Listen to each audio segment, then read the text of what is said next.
कि ये स्थान मैंने देखा है, ये शिव का धाम मैंने देखा है, ये भगवान का नाम मैंने देखा है, चलो यहाँ चलकर बैठते हैं, चलो यहाँ चलकर स्मरण करते हैं।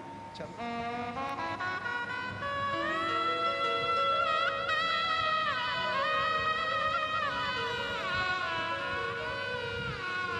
कथा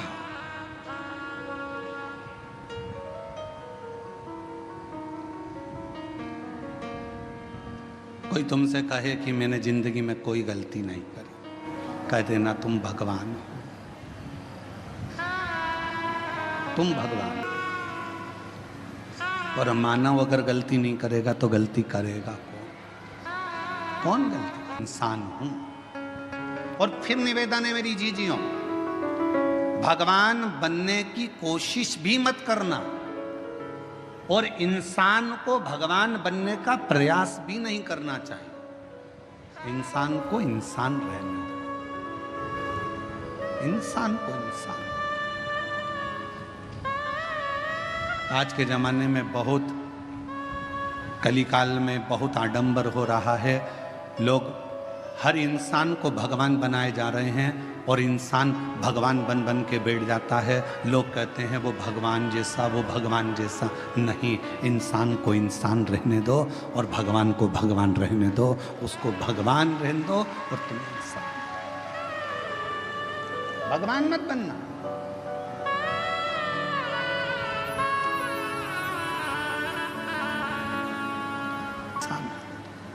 गलती हो रही है, एक बार होगी, दो बार होगी, धीरे धीरे संभलते जाओगे,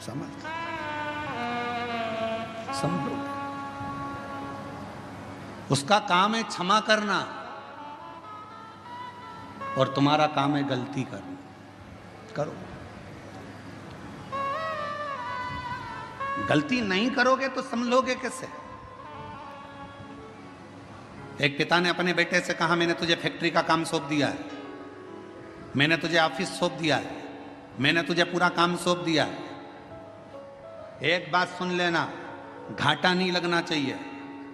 मैंने तुझे समझा दिया, पहले पूरा काम तुझे सौंप दिया है, पूरी फैक्ट्री तुझे सौंप दी है, पूरा व्यापार तुझे सौंप दिया है, घाटा नहीं लगना चाहिए।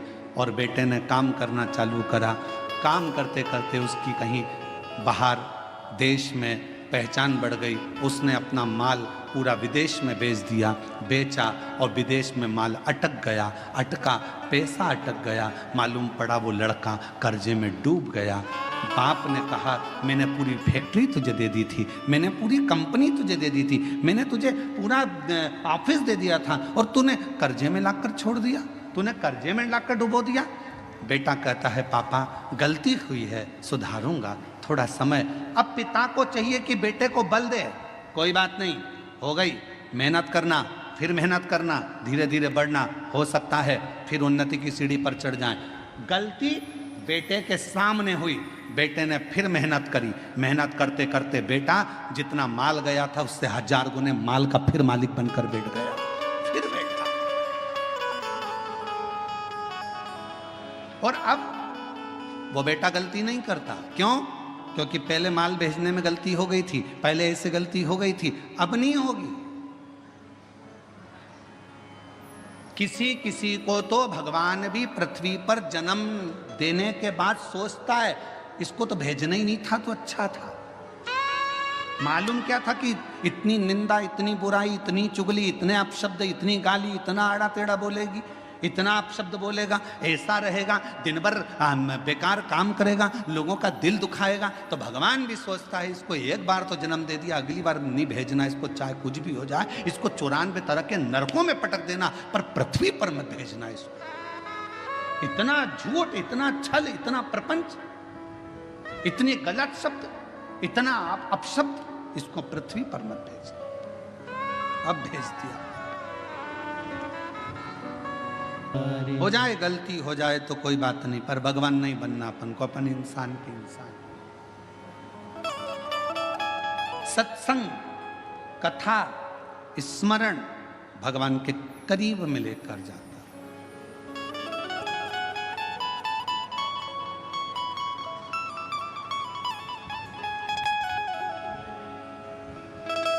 और ले गया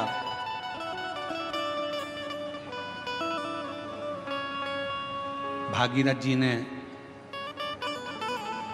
60,000 काकाओं के उद्धार के लिए गंगा को पृथ्वी पर लाने के लिए तप करा। भागीरथ बाबा, गंगा पृथ्वी पर आती नहीं है। क्यों? क्योंकि मैं अगर पृथ्वी पर चली गई तो पाताल में चली जाऊंगी। गंगा को झेलने वाला, गंगा को संभालने वाला कोई नहीं।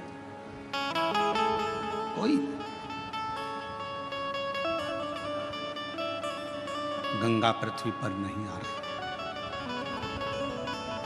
भागीरथ जी ने फिर तप करा, फिर साधना करी, फिर उपासना करी और भागीरथ बाबा ने फिर निवेदन करा गंगा जी से कि आपको पृथ्वी पर आओ, पृथ्वी पर आओ।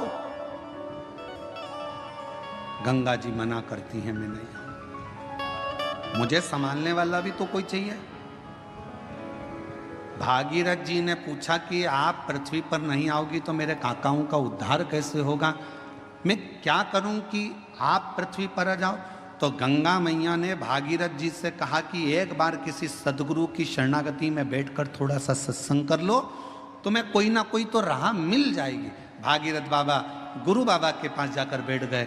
गंगा आने को तैयार है, पर मैंने गंगा मैया कह रही है कि मुझे झेलेगा कौन, मैं किससे प्रार्थना करूं? तो संत सतगुरु ने कह दिया कि सत्संग में बैठे हो, इतना याद रखना कि गंगा को झेलने के लिए एक ही है जो झेल सकता है। वो कौन?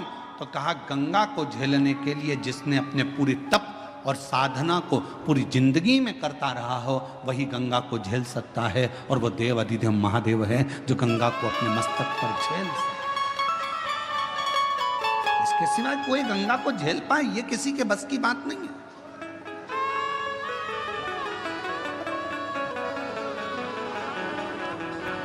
भागीरथ जी ने शिव जी की आराधना करी। बाबा भोलेनाथ जी से विनय करा।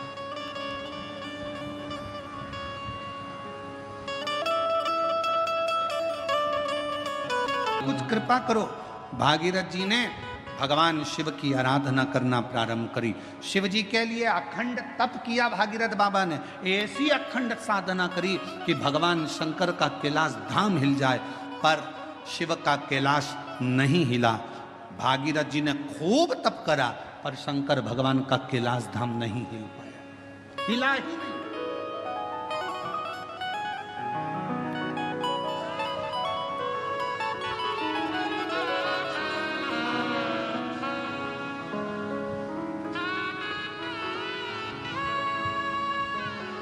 शिवजी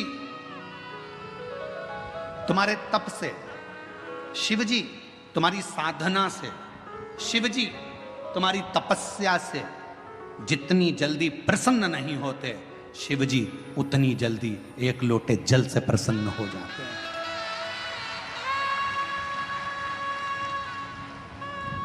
और फिर निवेदन करूंगा, सावन का महीना लगते से ही मेरी जीजियों से निवेदन है, एक लोटा जल नहीं, कितना? 2 लोटा जल, दोनों हाथ में भरा हुआ। घर से निकलो तो 2 हाथ में हो, बाहर निकलकर भले फिर एक के ऊपर एक रख लो, मना नहीं। पर शंकर के मंदिर में जब पहुंचो, दोनों हाथ में जल हो और शिव जी के ऊपर दोनों धार एक साथ, बाबा के धार जल की 2 एक साथ लगना चाहिए और शिव जी से अपने मन की प्रार्थना करना चाहिए। शिव स्वीकार करें। भागीरथ जी ने तप करा, शिव जी का कैलाश नहीं हिला। साधना करी, शिव जी का कैलाश नहीं हिला। तप साधना से शिव का धाम नहीं हिला, क्योंकि शिव तप से, शिव साधना से, शिव तपस्या से, शिव तुम्हारी साधना से जितनी जल्दी प्रसन्न नहीं होते, तप से जितनी जल्दी प्रसन्न नहीं होते, भगवान शंकर तुम्हारी यार साधना से जितनी जल्दी प्रसन्न नहीं होते, मेरा देव अधिदेव महादेव उतनी जल्दी एक लोटा जल से प्रसन्न हो जाता है। एक लोटा जल, सारी समस्या का हल। जम के बोलो जरा, एक लोटा जल। ये भगवान शिव को प्रसन्न करने का सबसे सुंदर तरीका है। तुम शिव जी को चिरौंजी का भोग लगाओ ना लगाओ, खड़ी शक्कर लगाओ ना लगाओ, तुम शंकर भगवान को बेलपत्र चढ़ाओ ना चढ़ाओ, तुम शिव जी को कुछ दो चाहे ना दो, भगवान शंकर को तुम श्रीफल दो चाहे मत दो, पर शिव जी को केवल एक लोटा जल देती।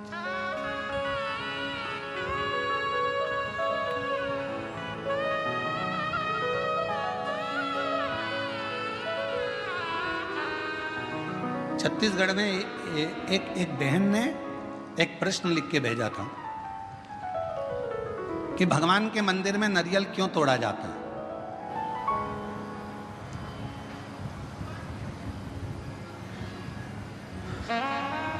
छत्तीसगढ़ का प्रश्न है, मुझे उम्मीद है महाराष्ट्र की जीजियां उत्तर दे देंगी। मेरे जीजा उन भी बोल सकते हैं। भगवान के मंदिर में नारियल क्यों तोड़ा जाता है? तो छत्तीसगढ़ के निकुंभ का यह प्रश्न था, क्यों तोड़ते हैं भगवान के मंदिर में नारियल, क्यों तोड़ा जाता है, क्यों तोड़ा जाता है? भाई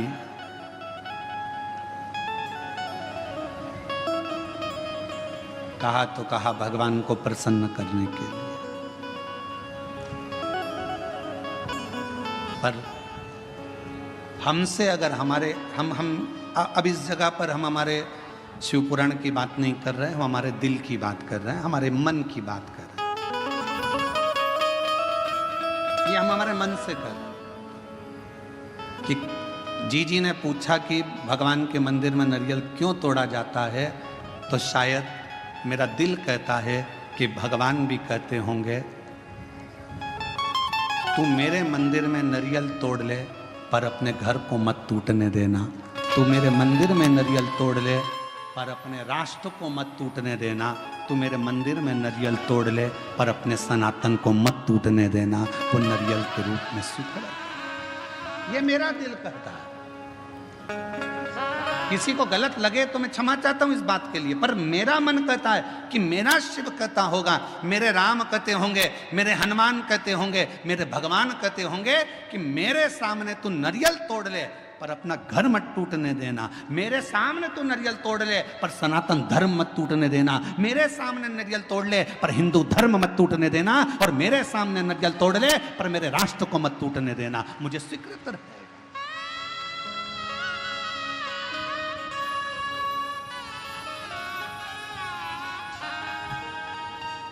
मुझे नारियल का टूटना स्वीकार है पर सनातन धर्म का टूटना स्वीकार नहीं है। मुझे नारियल का टूटना स्वीकार है पर मेरे हिंदू धर्म का टूटना स्वीकार नहीं है। मुझे नारियल का टूटना स्वीकार है पर अपने भारतवर्ष को टूटना स्वीकार नहीं है। मुझे ये चलेगा। तो मेरा दिल कहता है कि भगवान, नारियल टूटने का एक क्रम, शुभ कार्य में नारियल क्यों फोड़ा जाता है कि जो भी तकलीफ हो, कोई कष्ट हो, मेरा बाबा स्वीकार करना, ये हमने इसको दे दिया, जो भी था उसको प्रदान कर।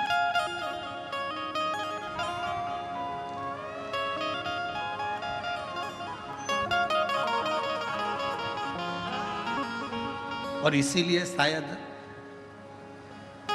एक रहोगे तो सेफ रहोगे, शायद दुनिया के लोगों के लिए नारा इसीलिए एक बाबा ने दे दिया उत्तर प्रदेश के। इसीलिए उत्तर प्रदेश के एक बाबा जी ने नारा दे दिया कि एक रहोगे तो सेफ रहना है तो एक रहना। पर अभी बहुत विचित्र, बहुत बड़ा एक चक्रव्यूह रचा जा रहा है समाजों को तोड़ने के लिए। एक बहुत बड़ा चक्रव्यूह रचा जा रहा है। हम ये समाज के हैं, हम वो समाज के हैं, ऐसा हो गया वैसा हो गया। मेरा तो हाथ जोड़कर निवेदन है, इन सब बातों को भूल जाओ। हम सनातनी हैं, हम हिंदू हैं, हम एक रहें, इससे बढ़कर मत टूटो। जरा से वोट बैंक के चक्कर में समाजों में ना टूटा जाए। हमें मनु और शत्रुपा शिव महापुराण की कथा, विष्णु पुराण की कथा, अग्नि पुराण की कथा, नर्मदा पुराण की कथा, लिंग पुराण की कथा, नारद पुराण की कथा, ब्रह्म विवर्त पुराण की कथा, बरहा पुराण की कथा, कुर्म पुराण की कथा, जितनी भी कथा निकालोगे सारी कथा में एक चरित्र आएगा।